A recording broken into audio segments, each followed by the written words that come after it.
সংসদে আমার যা বক্তব্য দেওয়ার আমি দিয়েছি, ওইটা সেলফ এক্সপ্লেনেটরি, এটা আর ব্যাখ্যা করার প্রয়োজন নেই। ওনারা বলেছেন যে বাংলাদেশের এই যে জাতীয় সংসদের অধিবেশন আহ্বান করেছে রাষ্ট্রপতি প্রধানমন্ত্রীর পরামর্শক্রমে, তো সুতরাং সংবিধান সংস্কার পরিষদের অধিবেশন কেন আহ্বান করলো না? তো সংবিধান সংস্কার পরিষদ তো এক্সিস্টেন্সে নাই, আর রাষ্ট্রপতির ক্ষমতা নাই কোনো জাতীয় সংসদ অধিবেশন ছাড়া অন্য কোনো অধিবেশন কল করার। প্রধানমন্ত্রীরও কোনো এখতিয়ার নাই অন্য কোনো অধিবেশন বা পরিষদের অধিবেশন আহ্বান করার, রাষ্ট্রপতিকে পরামর্শ দেওয়ার। এটা ছিল বক্তব্য। আর যেটা আপনারা বলছেন নির্বাচন এবং জুলাই জাতীয় সনদ বা নির্বাচন কমিশন, এই সম্পর্কিত যেগুলো প্রশ্ন আপনারা তুলেছেন, এটা অসাংবিধানিক নয়।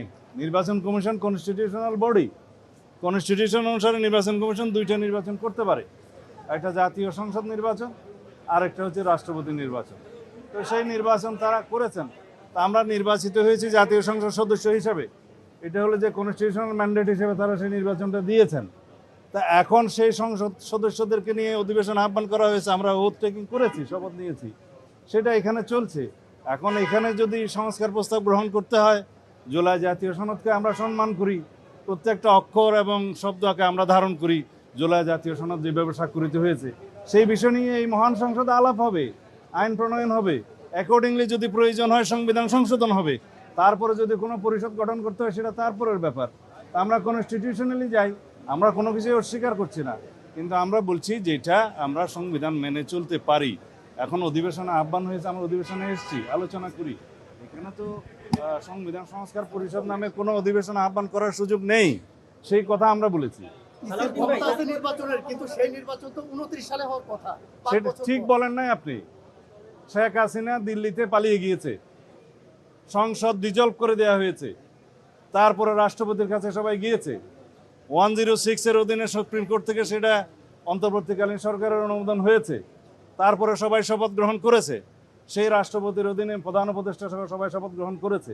106 আর্টিকেলে সব কিছু বলা আছে, যে সমস্ত বিধান সংবিধানের অ্যাব্রোগেটেড হয়ে যাওয়ার কথা সেটা যাতে না হয়, বৈধতা থাকে, সেই জন্যই সুপ্রিম কোর্ট 106 অনুসারে মতামত দিয়েছে।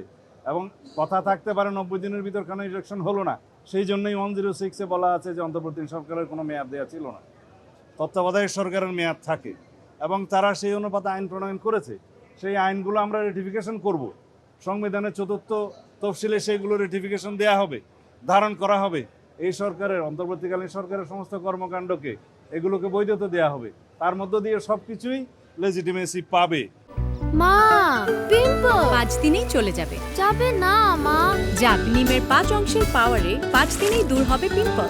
হিমালয়া পিউরিফাইং নিম ফেস ওয়াশ।